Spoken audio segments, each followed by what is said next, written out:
A liberdade de expressão na era da internet é um tópico complexo e em constante evolução. A internet revolucionou a maneira como as pessoas se comunicam e compartilham informações, permitindo que qualquer pessoa expresse seus sentimentos e opiniões. Mas essa liberdade trouxe consigo uma série de desafios e questões éticas que precisam ser consideradas. E para saber um pouco mais, vamos conversar com a doutora Lindamir Paiva, que vai falar como é importante discutir esse assunto. A liberdade de expressão, ela está garantida no artigo 5º da Constituição Federal. Ninguém pode ser violado pela livre manifestação, liberdade artística. E ela também tem o Pacto das Nações Unidas, que também garante a liberdade de expressão. Além disso, a gente também tem, além da Constituição, além do Pacto das Nações Unidas, nós temos também a lei do Marco Civil da Internet, que também tem a proteção à liberdade de expressão. Quais são aí os limites legais da liberdade de expressão? Existe algum tipo de discurso que não são protegidos pela lei? Tem sim. A liberdade de expressão, ela vai até o momento que você não pratica nenhum tipo de crime contra outra pessoa. Então você tem a liberdade de expressão, livre manifestação de pensamento garantido pela Constituição Federal, só que você em nenhum momento pode usar isso como forma de atingir terceiros. Então, por exemplo, não há uma lista do que pode ser falado, do que não pode ser falado, porque isso seria uma censura prévia, né? Mas há a determinação de tudo aquilo que atinge o direito de outrem, a liberdade de expressão, ela não pode atingir, por exemplo, não pode violar o direito à intimidade, à dignidade da pessoa humana. Então, os limites da liberdade de expressão são até o momento em que ela não atinge o direito de outras pessoas.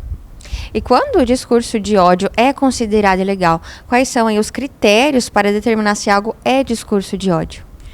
Quando a gente fala em discurso de ódio, a gente tem uma determinação no artigo 3º da Constituição Federal que determina que tudo aquilo que você fala, que você expressa, que vai violar direito de imagem, a liberdade religiosa, raça, crença, opção sexual, ela é considerada um crime de ódio, porque você está diretamente ligado a algum tipo de pessoa. Então, essa situação de você falar alguma coisa a respeito de uma classe específica, ela é considerada como crime de ódio. Por exemplo, homofobia, intolerância religiosa, feminicídio, são considerados crimes de ódio. E como que a liberdade de expressão ela se relaciona com a proteção da privacidade e dos dados pessoais? Nós temos a Lei Geral de Proteção de Dados, né, a LGPD, que ela trata de alguns limites. Então, por exemplo, a liberdade de expressão, no caso da imprensa, a liberdade de informação, ela vai até o limite que você não expõe a intimidade da pessoa. A liberdade de expressão, ela é um preceito constitucional, mas ela tem que obedecer às garantias constitucionais da dignidade da pessoa humana e da privacidade. Quais são os passos legais a serem seguidos caso alguém acredite que sua liberdade de expressão ela tenha sido violada? Por se tratar de um direito constitucional, um princípio fundamental, quando a gente fala em violação à liberdade de expressão, a gente está falando em relação ao descumprimento de um preceito fundamental garantido pela Constituição Federal.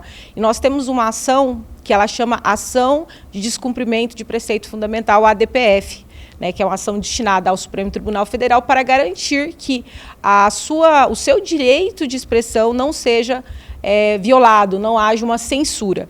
Além disso, também, quem pratica esse tipo de ato, ele pode ser responsabilizado pelo abuso de poder, sem prejuízo também de apuração das responsabilidades cíveis e criminais. E como que as leis sobre a difamação ela se aplica nas publicações online? A internet ela não é terra sem lei, né?